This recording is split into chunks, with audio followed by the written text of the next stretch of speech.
Hello दोस्तों, एक बार फिर से आप सबका स्वागत है द बैंकिंग एरा की फैमिली पे। और मैं साहिल मुंजाल आप सबका स्वागत करता हूं। और मैं आशा करता हूं कि आप सबकी तैयारी बहुत अच्छे से चल रही होगी। जैसे कि आप सबको दिख रहा है कि मैंने जो नोटिफिकेशन आप सबके लिए लाया हूं वो है स्टेट बैंक ऑफ इंडिया का नोटिफिकेशन, जो कि कल आउट हो चुका है। तो कल नोटिफिकेशन आया, मैंने इसको अच्छे से पढ़ा और आप सबके लिए अब मैं डिटेल नोटिफिकेशन का एनालिसिस करके आप सबको मेन मेन बातें जो आपको ध्यान में रखनी है वो इस नोटिफिकेशन में बताऊंगा। और सबसे अच्छी बात, जो अप्रेंटिस जॉब कर चुके हैं एसबीआई के अंदर, मेरी बात ध्यान में रखिए, जो अप्रेंटिस जॉब कर चुके हैं उनके लिए बहुत अच्छी बात इस नोटिफिकेशन में दी गई है। तो वो भी अपने इसमें डिस्कस करेंगे। तो सबसे पहले जो भी स्टूडेंट, जो भी मेरे साथी तैयारी कर रहे हैं, तो वो अच्छे से अब और तेज गति से तैयारी करना शुरू कर दें, जिससे कि उनकी तैयारी में बूस्टअप आ सके और वो अपने एसबीआई के अंदर जो उनका ड्रीम है बैंकर बनने का, वो अपना एसबीआई में सिलेक्ट होकर अपना ड्रीम पूरा कर सकते हैं। तो जो अभी भी क्वालिफाई नहीं कर सकते, मेरा कहने का मतलब जो अभी एलिजिबल नहीं है, जो नए नए हैं, तो वो भी इस एग्ज़ाम को देके अपना एक फॉर्मेट सेट कर सकते हैं कि किस तरह हम एग्ज़ाम दे सकते हैं और किस तरह हम बैंकिंग लाइन में आगे और प्रिपरेशन करके, तैयारी करके एक एग्ज़ाम को फाइट कर सकते हैं। ठीक है। तो इस एग्ज़ाम के अंदर जैसे कि आप सबको पता है कि स्टेट बैंक ऑफ इंडिया ने नोटिफिकेशन दे दिया है, आप सबको जैसे दिख रहा है नोटिफिकेशन में।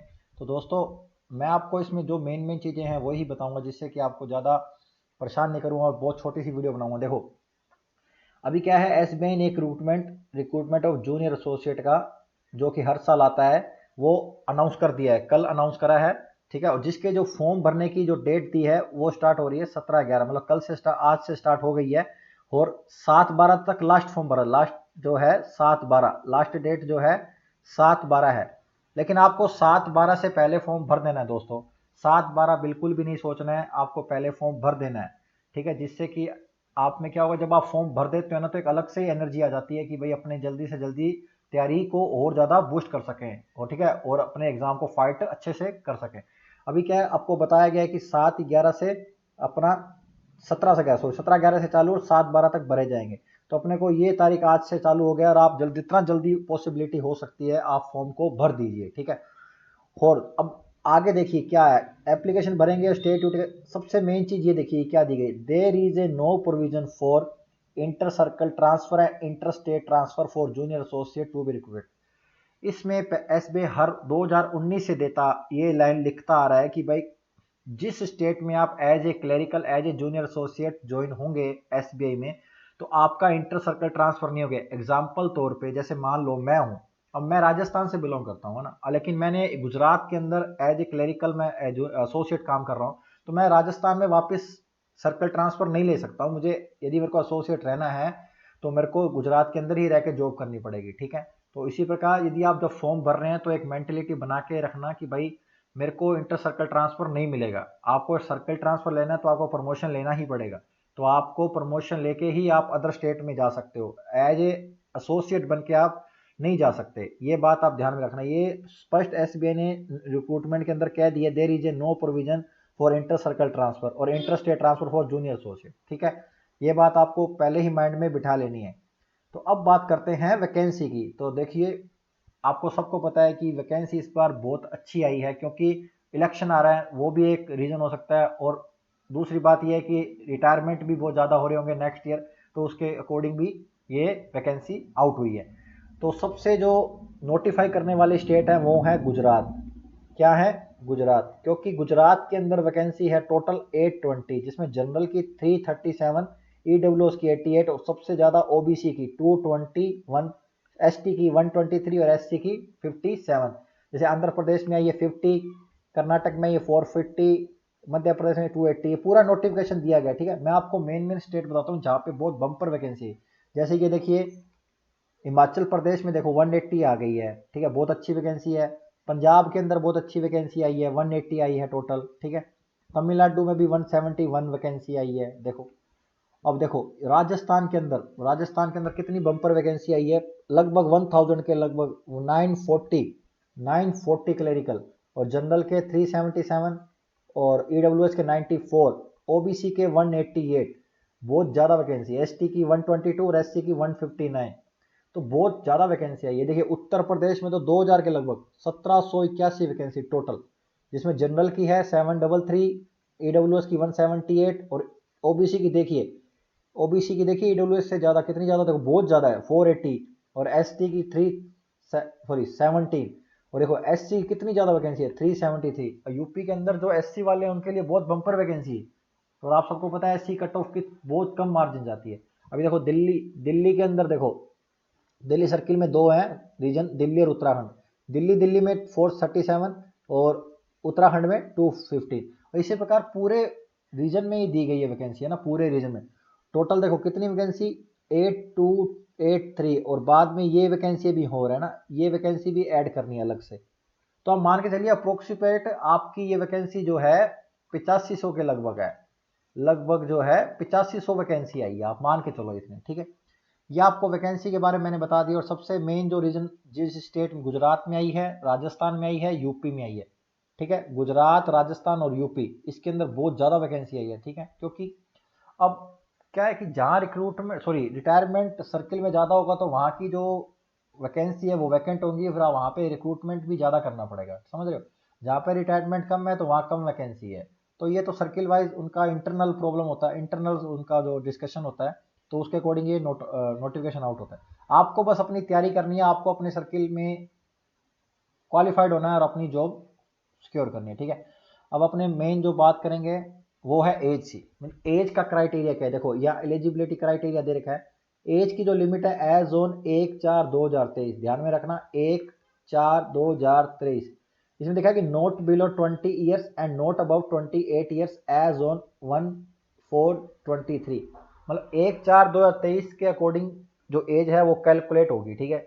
20 साल से कम नहीं होना चाहिए, मतलब कोई सोच रहा है मैं 19 साल का हूं तो मैं क्लरिकल का जो वैकेंसी भर देता हूं, तो एसबीआई क्लरिकल नहीं भर सकते आप। 20 साल का मिनिमम होना चाहिए, और जो 28 साल के ऊपर जा चुका है तो वो भी नहीं भर सकता है, ठीक है। तो मिनिमम 20 ईयर, मैक्सिमम 28 ईयर, ठीक है। अभी देखो वो जो बता भी रखा है उसमें, ये क्राइटेरिया देखा है कि भाई candidate must have born not earlier then 2/4/1995, मतलब 2 अप्रैल क्या 2 अप्रैल 1995 से, मतलब ज़्यादा, मतलब 2/4/94 वाला नहीं चलेगा, ठीक है। और नोट बोर्न लेटर देन, मतलब 1/4/2003 के बाद, मान लो 1/5/2003 है तो वो इलिजिबल नहीं है। ध्यान से सुन लीजिए, ये जो डेट दे रखी है आपके इन डेट के बीच में ही आपका कहीं लाई करना चाहिए यदि आपको देना है। मान लो किसी का 2/5/1995 है ना, 2/5/1995 तो वो दे सकता है ना, 2/3/1995 वाला नहीं दे सकता, ध्यान रखना, ठीक है। 2/3/1995 वाला नहीं दे सकता, 2/5/1995 वाला दे सकता है।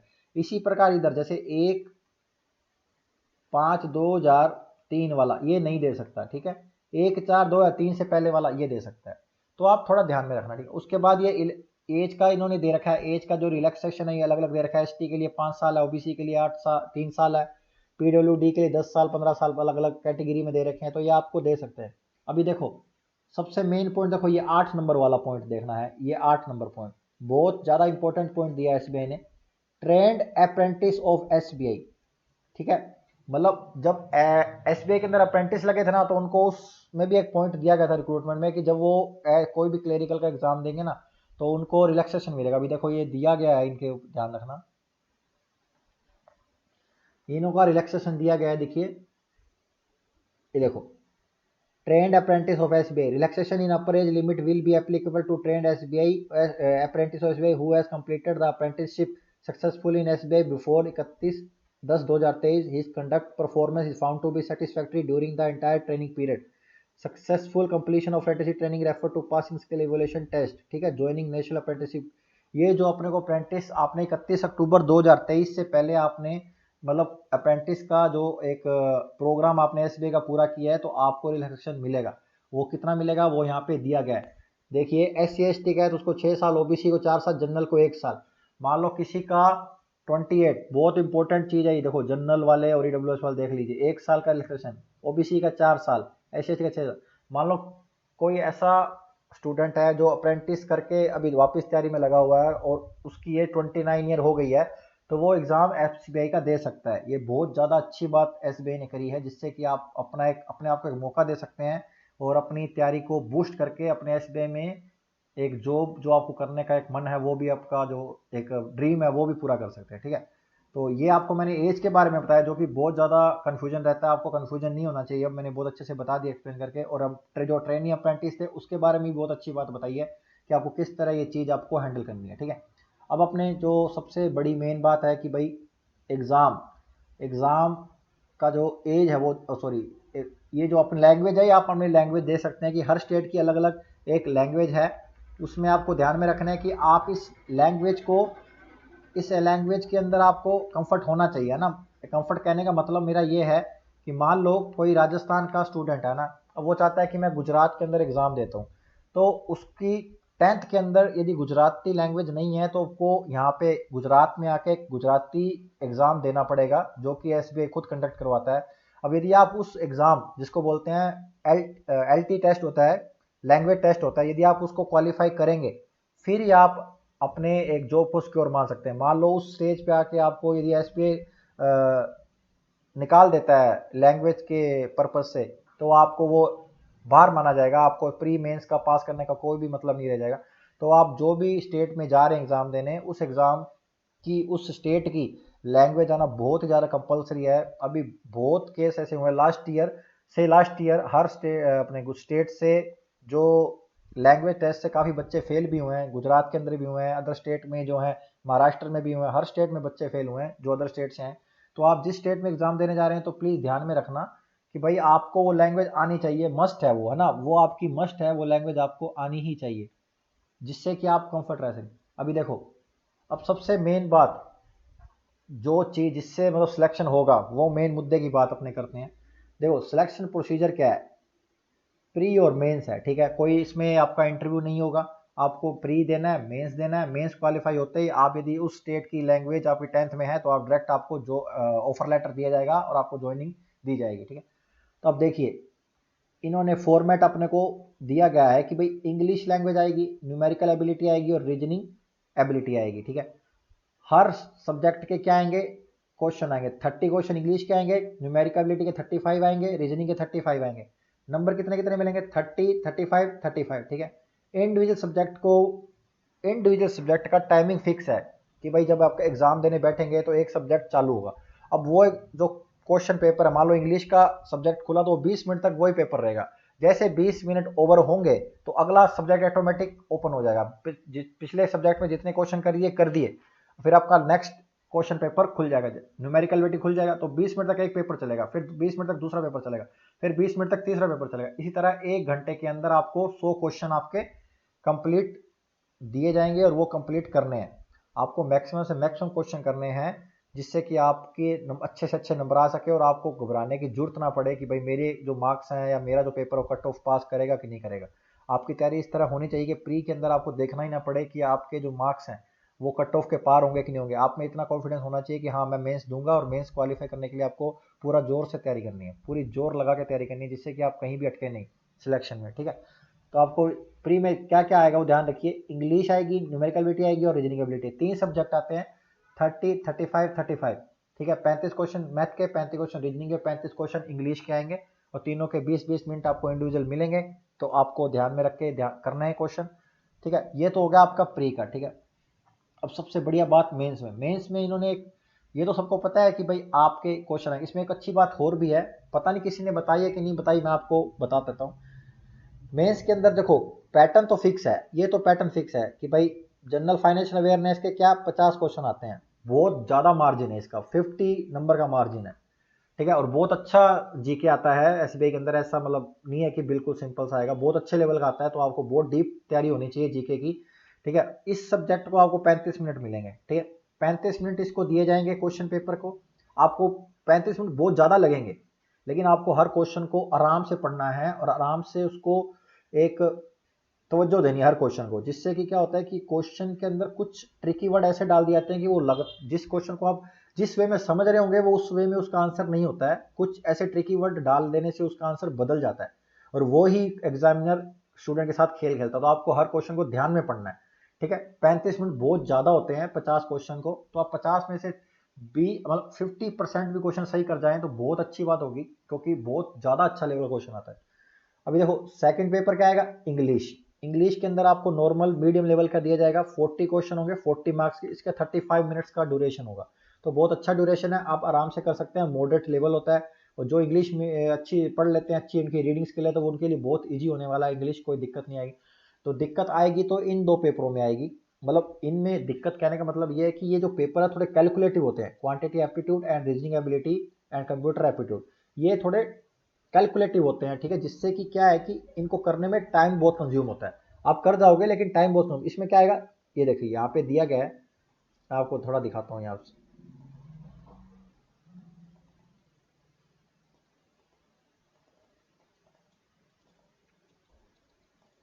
देखो क्वांटिटी एप्टीट्यूड में क्या है, 50 क्वेश्चन आएंगे, ठीक है, 50 क्वेश्चन आएंगे, लेकिन इसमें आपको मिलेंगे कितने, 50 नंबर मिलेंगे। टाइम कितना मिलेगा, 45 मिनट।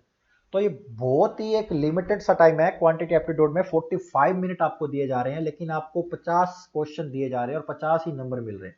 तो इसमें कोई एक्स्ट्रा फाल नंबर नहीं मिलेगा कि भाई एक क्वेश्चन के 2 नंबर मिल जाए, ऐसा कुछ नहीं है। इंडिविजुअल एक एक मार्क्स के क्वेश्चन आएंगे और बहुत मॉडरेट लेवल के क्वेश्चन आएंगे। आपको मेन चीज ये है कि 45 मिनट्स में आपको 50 क्वेश्चन करने हैं। तो बहुत ही एक, मतलब क्या बोलते हैं, टास्क ऐसा है क्वांटिटी एप्टीट्यूड का वो कि मतलब बहुत जल्दी सोल्व करने में टाइम लगता है। तो उसमें जितना मैक्सिमम आप क्वेश्चन सोल्व कर पाए बहुत बढ़िया चीज रहेगी। तो इसी तरह रीजनिंग एबिलिटी, इसके अंदर भी बहुत अच्छा पेपर आता है इसमें, लेकिन आपको 60 नंबर मिलते हैं, ये सबसे मेन बात है कि 50 क्वेश्चन आ रहे हैं लेकिन नंबर अपने को 60 मिलेंगे। और इसका भी ड्यूरेशन कितना है, 45 मिनट का होता है। मैथ का और रीजनिंग का दोनों का 45 मिनट आपको मिलते हैं, जिससे कि आपका ओवरऑल जो टाइम होता है एग्जाम का 2 घंटा और 40 मिनट का होता है, जो कि एग्जाम हॉल के अंदर बिल्कुल भी नहीं पता लगेगा जब आप मेंस दे रहे होंगे। आपको पता कब आप एग्जाम स्टार्ट करेंगे और कब आपका एग्जाम खत्म होगा, ये बिल्कुल भी आपको आइडिया नहीं लगेगा जब आप एग्जाम देने बैठेंगे। अभी आपको लग रहा है, जो सोच रहे होंगे मेंस कभी नहीं दिया तो 2 घंटा 40 मिनट में कभी बैठा ही नहीं, तो जब आप एग्जाम मेंस में देने बैठेंगे तो पता ही नहीं लगेगा। क्योंकि मैं इस दौर से आया हूं तो आपको बिल्कुल भी पता नहीं, मैंने 2 बार एसबीआई क्लरिकल का मेंस दिया, तो बिल्कुल भी पता नहीं लगता है दोस्तों। देखो 200 नंबर का maximum marks, number of question 190, paper वैसे होता 200 नंबर का है लेकिन क्वेश्चन 190 आते हैं, तो ये बहुत अच्छी चीज है। तो आपको रीजनिंग को भी अच्छे से करना है जिससे कि आपके नंबर मैक्सिमम मिल सके आपको। तो अपना तो मेन मोटो क्या है कि अपने को मैक्सिमम नंबर करना है ना। क्वेश्चन आप कितने भी करो लेकिन नंबर मैक्सिमम होने चाहिए। आप क्वेश्चन करके आ रहे हैं पूरे 190, आप रॉन्ग करके आ रहे हैं तो उसका कोई मतलब नहीं है। तो ये चीज आपको सबसे ध्यान में रखनी है, ठीक है। ये आपका मेंस का पैटर्न है। अभी देखो सबसे मेन चीज जो मैं आपको बताने जा रहा हूँ वो है, जो अप्रेंटिस वाले स्टूडेंट हैं, एसबीआई के अप्रेंटिस वाले, वो सबसे ध्यान में रखें। ये जो पैरा दिया है एसबीआई ने, बहुत अच्छा पैरा दिया है। ये तो पता नहीं किसी ने पढ़ा है कि नहीं पढ़ा और किसी ने बताया कि नहीं बताया, मेरे को नहीं पता।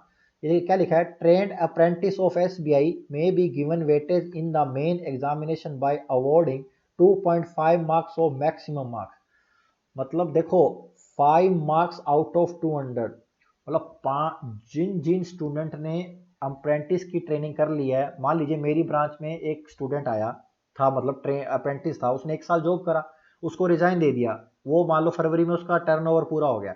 तो अभी क्या है, टर्नओवर पूरा हो गया है तो वो जब वो इस बार एसबीआई देगा, मैं आपको समझा रहा हूँ, जो इस बार एसबीआई मेंस देगा, क्लरिकल मान लो प्री क्वालिफाई करके मेंस देगा, तो एक नॉर्मल स्टूडेंट के मान लो एग्जाम्पल तौर पे कट ऑफ गई 90 नंबर, ठीक है, उसके 90 आए, लेकिन उस स्टूडेंट के 85 आए हैं जिसके अप्रेंटिस है, तो वो भी क्वालिफाई माना जाएगा। क्यों?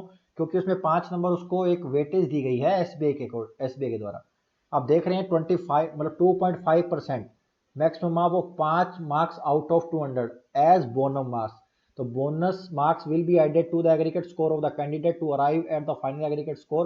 These bonus marks will be given only if apprentice has been completed the apprentice in success SBA successfully on before 31 October 2023।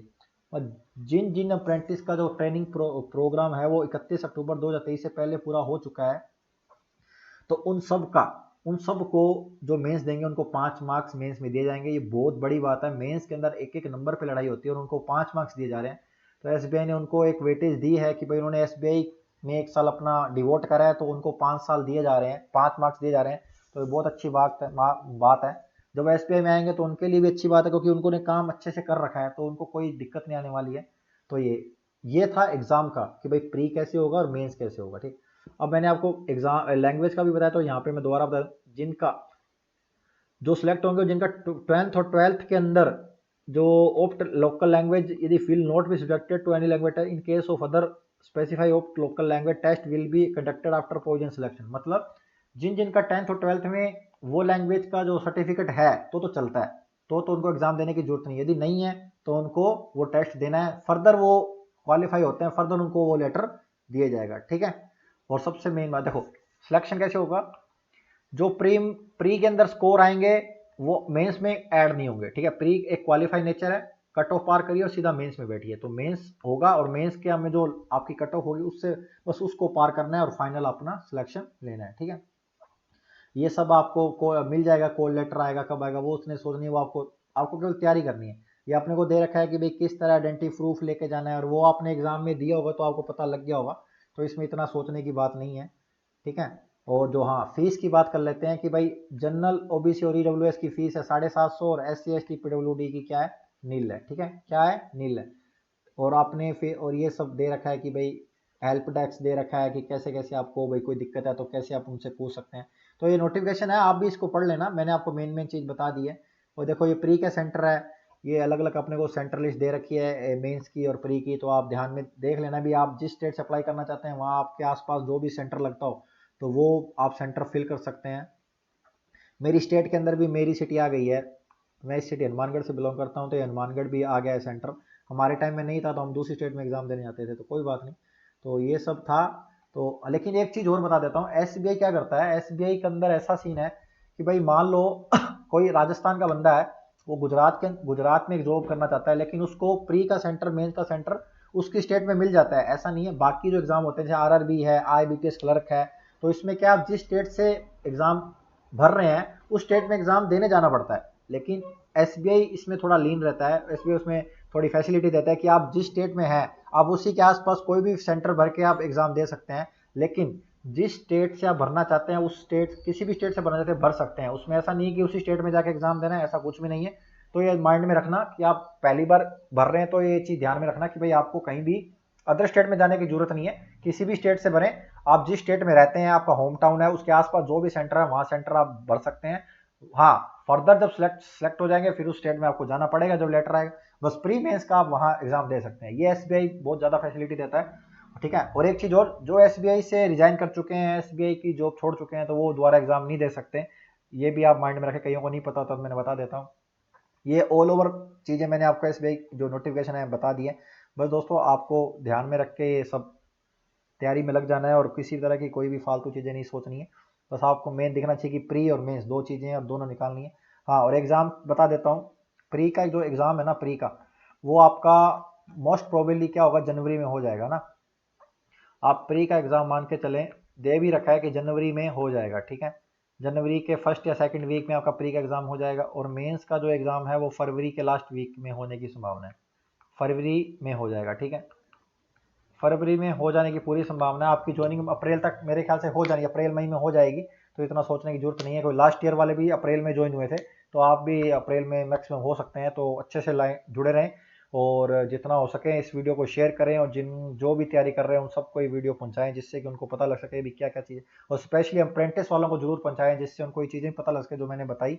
I think किसी ने बताई है कि नहीं बताई, मैं इस बारे में नहीं बोलूँगा, लेकिन मैंने बताई है तो आप प्लीज़ उनको शेयर करें। तो ठीक है, मिलते हैं नेक्स्ट वीडियो में। हमारा अभी टॉपिक भी चल रहा था टाइम एट वर्क, वो मैं कल वीडियो लेके आऊँगा आप सबके लिए।